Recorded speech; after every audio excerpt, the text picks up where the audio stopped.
We're back for a new episode of EV Morning. Now, we had a great time over the last few days at the IAA Mobility show in Munich. Check out the channel for loads of car videos. So we're going to take it easy on actual car news on the news show today and bring you other interesting stories. So grab yourself a cup of coffee. I'll bring you the news. And welcome to the show. My name is Martin Lee. And if you like what we do here, make sure you hit subscribe and the bell icon so you never miss a show. First up is Xero Motorcycles, a very well-known name in electric motorcycling. It was only back in July they announced their newest model. That was the FXE. But they have not rested on their laurels since then and have given us some of their existing models a refresh for the 2022 year. Now, I think I'm most excited by the DSR. That is the performance version.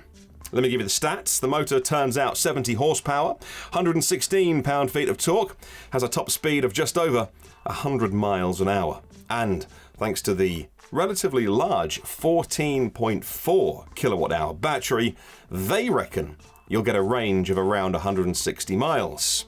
What do you think?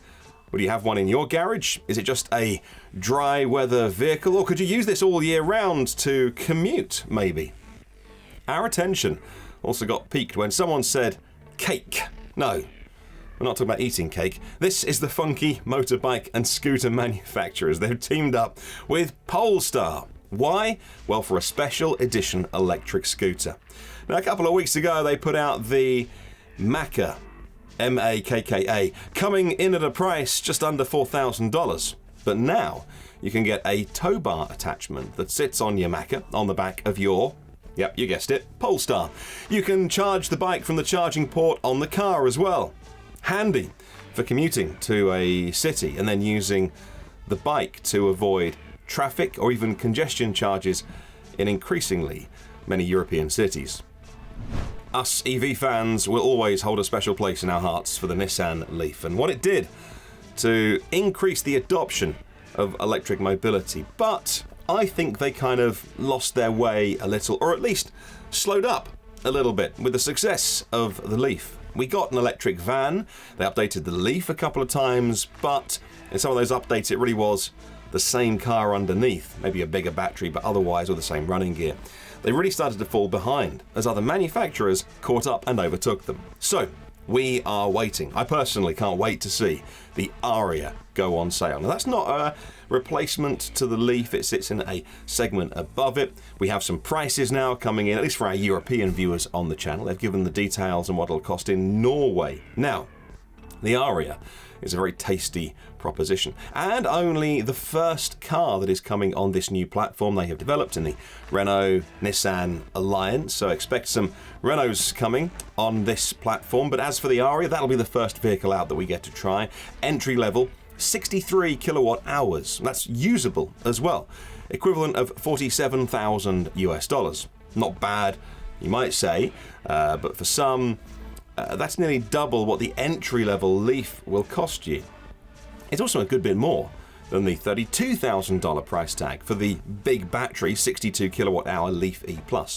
Well, the top of the range, all-wheel drive with the E-4 or number 4 ORCE. It's weird the way they stylize it, but yeah, that 0 to 100 kilometers an hour, 0 to 62 miles an hour, 5.1 seconds. So it's rapid, but it's $64,000 equivalent. Do they actually want to sell many of these? And while we're on the topic of Nissan, they've given us a teaser of a new light commercial EV due to be launched at the end of this month. We can expect it to have similarities with the Kangoo. Hopefully they will knock it out of the park and we can get back to you soon with impressive details. We really want to see Nissan back in the EV game. Tesla fans will know the name JB Straubel very well, co-founder and for a long time CTO of the company. In many ways, Elon Musk's technical right-hand man. Now, he left and founded Redwood Materials. That was founded in 2017, and they have announced plans to construct cathode active materials and anode foil on a colossal scale. These materials will be purchased by battery manufacturers. Now, they hope They want to supply enough material for what is the equivalent of 100 gigawatt hours of batteries. That's by 2025, so not too far away. By the end of the decade, in 2030, ramping up to a massive 500 gigawatt hours worth of batteries. The company hopes to produce these materials from recycled batteries that have passed their usable lifetimes. But the reality is batteries are actually holding up way better in cars than many people predicted 8 or 10 years ago. So it is going to take a little longer before the batteries in old EVs actually become available. Even at that stage, they might come out of the car, but rather than go through the recycling process, as they are very useful for things like second life storage, commercial storage, adding to the grid, all those kind of things. Now, we really hope all this comes to pass, and quickly. The demand for EVs is growing rapidly. More and more individuals and fleet operators are convinced of the benefits of EVs. The demand side looks to be well catered for, but we need the vehicles to meet the demand. And to make those vehicles, we need batteries, and that means battery supply, so we hope this happens. We're only weeks away from What EV breaking ground on its futuristic solar-powered truck charging station. The Californian-based company is putting an initial $10 million into the site. Now, what's going to be there? I can tell you. 12 truck chargers and a total capacity of 4 megawatts. That is some serious grid connection. But they want to expand the site to 110 acres. At that point, there will be 25 megawatts of capacity, and that should be solar capacity as well. Now that will then take advantage of on-site battery storage. That eases the reliance on the grid. It saves costs for installing new high voltage lines, substations, etc. So by generating the electricity and storing it on site, you can do this in a much more achievable way.